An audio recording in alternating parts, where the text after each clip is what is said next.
Yo, what's good, everybody? It's your boy Duck Zone 503, and I'm here, man, with my boy Jonathan underscore SD8. He's from scoopduck.com, man. Say what's up. Yes, sir. Yes, sir. What's up? What's up? Yes, I'm glad sir. to be here on with my guy, Doug Zone 503. You already know. Give him the follow. Follow him on Twitter. He's got some stuff going up soon. Yes, sir. Yes, sir. Appreciate it, man. Got some big news coming soon, man. Got some big things. If you guys want everything about recruiting with Oregon football, Jonathan is your guy, man. He's got all the exclusives, man. He's tapped in with a lot of the recruits. So go ahead and check out his work, scoopduck.com. You can follow them as well. He's on Twitter as well. A lot of his updates come on Twitter, Jonathan underscore SD8. So today, man, we're going to talk about some big news that came out just a few days ago. We just got UCLA transfer Chase Cota. He just transferred to Oregon. So I just wanted to get your initial thoughts, man. When you seen the news, what was your initial thoughts? Uh, this is one that I for a little while. I was definitely happy for it just because this is a guy that his dad is a legacy player. At the university, and to see him come full circle now with his son being able to play at Autzen for a year, I know that's going to be a lot of memories that people are going to cherish for the rest of the year, and it's a good pickup for sure. Yeah, 100%. I think this was a needed move, given how Mhm. much Oregon lost at receiver with Micah Pittman, Devin Williams. You can go on down the list. There's a few guys that left in the receiver room. So I think bringing Cota in will definitely fill that depth. And like you said, Cota, the last name Cota holds that name here at Oregon. His dad played through 91 through 94 in that gang green defense before Oregon was actually Oregon. So, there's some name there that Oregon fans remember with his name coming here. His dad spent 8 seasons in the NFL. So congratulations to his dad there. And Chad Cota, man, his dad is just an Oregon legend. So I'm glad to see his son. Matter of fact, in 2018, I was really surprised when he went to UCLA instead of following his Oregon or his dad's footsteps, which was kind of surprising to me, but it kind of makes sense. I watched Ryan Winter Sports Chat 503's video about this, and he was talking about how he thinks that maybe Chip Kelly just got on with UCLA around 2018, so that's probably why he went there. Yeah, and he definitely fits what Chip Kelly is trying to do at UCLA with he's just a very physical blocker. And then he runs a very good route tree and understands the concepts and how to break down a defense and get in the soft spots in that zone coverage. Yeah, I would agree, man. I would agree. I really like his speed too on tape. His speed stands out to me. And, I think touching on what Ryan was talking about in his video, I think that he didn't get the looks. You look at his stats over 4 years, he had 67 catches, 883 yards, and 6 touchdowns. So, it seems in 4 years that's not really like that great numbers wise, but you look at him on tape, he was a solid player. And Kyle Phillips and that tight end at UCLA was really DTR's number one, number one and number 2 guys. So it was kind of hard for him to get touches. And I kind of think it's going to be the same thing at Oregon. I don't know if he's going to get a whole bunch of touches like we both touched on. I don't know if he's going to even be the starter. He's probably going to be more of a depth guy here at Oregon. Yeah, so Chase is going to be more of that rotational guy, which he's probably perfectly fine with as long as he gets his minutes and be able to show scouts that he can be a reliable backup, if not a scout team player, at least in some capacity, to help his chances in the NFL and get drafted. But it was a much needed move for the team just because they don't have many receivers. Even though Seven McGee is a running back / receiver, he's going to play more receiver than he is running back. And Chase Cota does a lot of things right. He's a good blocker. Like I mentioned, gets in the soft spots, knows how to high point the ball at the right time, good hands. Just overall a decent backup, a rotational guy for sure. Yeah, I think it's a win-win for both sides, man. Because you look at Chase Cota and you look at Oregon. Oregon lost, they lost Jalen Red, Micah Pittman, Johnny Johnson, their top receiver, Devin Williams. So there's 4 guys out. So that is gonna bring playing time, and he wants to play. When you transfer, usually transfer wants to play. Yeah. So he's coming here, he's going to play. And then also on Oregon side, you're getting a one and done player. So you're going to get a player who's going to bring solid playing time. You know what you're getting. And he's going to be done after this year, after the 5th year. And that opens up another prep player spot for the 23 class. Well, it doesn't take away a scholarship spot for the 23 class, like you mentioned too, which is Okay. very beneficial because they're trying to maximize their spots for next year. Yeah, 100%. So am I right on the fact that Chase Cota is going to be one and done?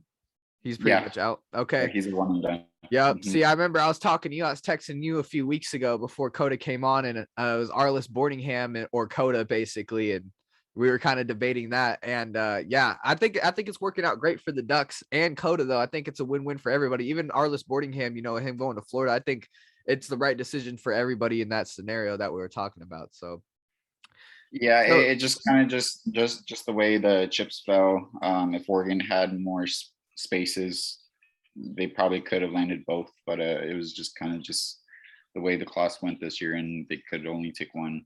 But like you said, it worked out for both parties. yeah, 100%. I really like Cota's size too. I mean, 6'3", 209. That's pretty solid size at receiver.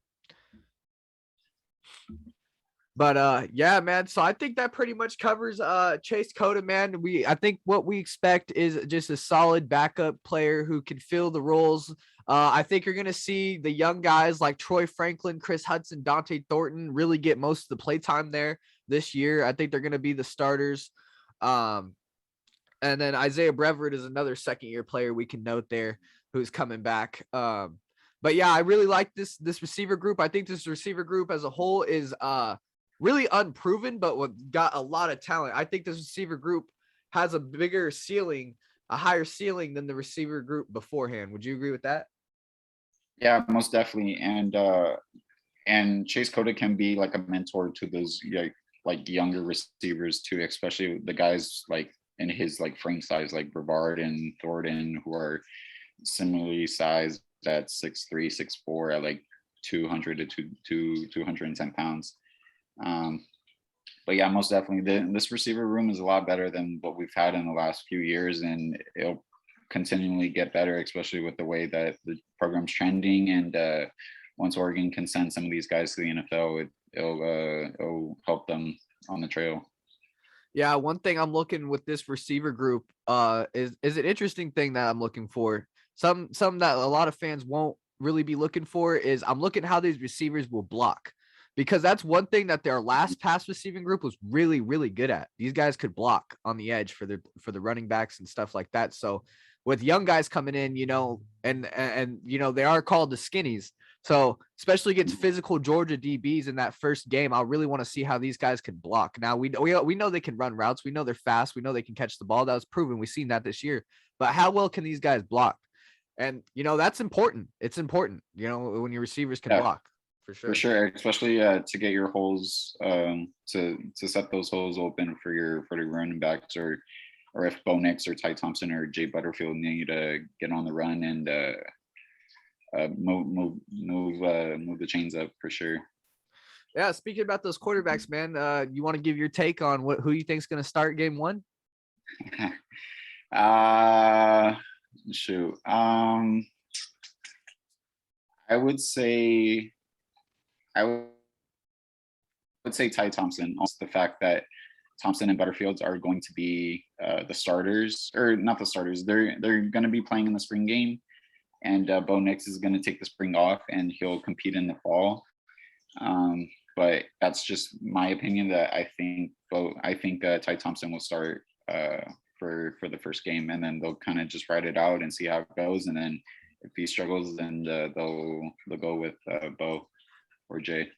Yeah, that's pretty interesting that you said that, because I know Bo's on campus. So do you have any insider source of why he's not playing in the spring game? It's due to his ankle injury, his ankle surgery. even though he was running in practice, I think it's going to be up to him and the coaching staff and the medical staff if he's going to be playing in the spring game. But so far, he said that he won't be playing in the spring game. Okay, interesting. I didn't know that. So thanks for that. Thanks for that news drop.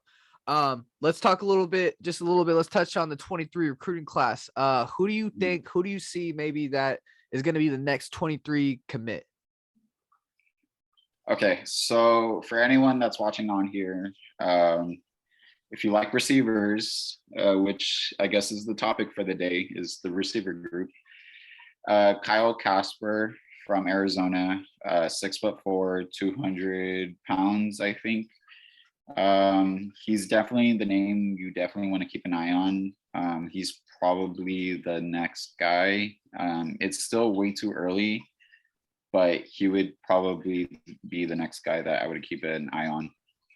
Okay, yeah, definitely on the lookout for that, man. Definitely gonna keep an eye on him. I definitely see his tape on 7-on-7s and Twitter all the time. The guy's really long and athletic.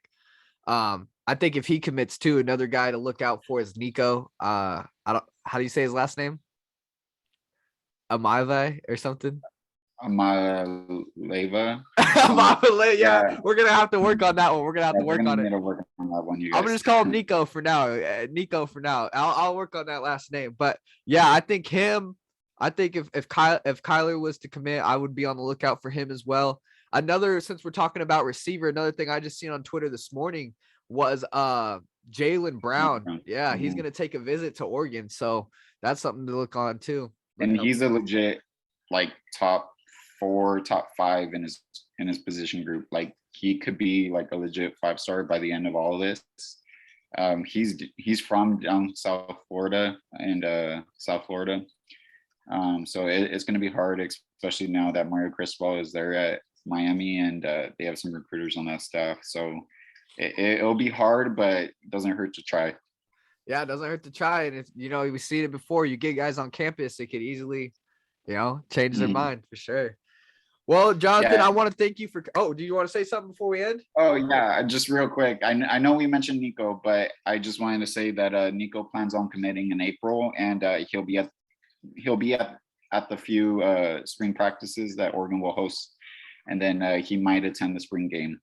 So he'll drop a top 4 in April and then commit sometime soon after that. Okay, thanks for that, man. Yeah, for sure. We'll be on the lookout for that in April. And I definitely see Nico's interest in Oregon, man. If he keeps coming through, he's really interested.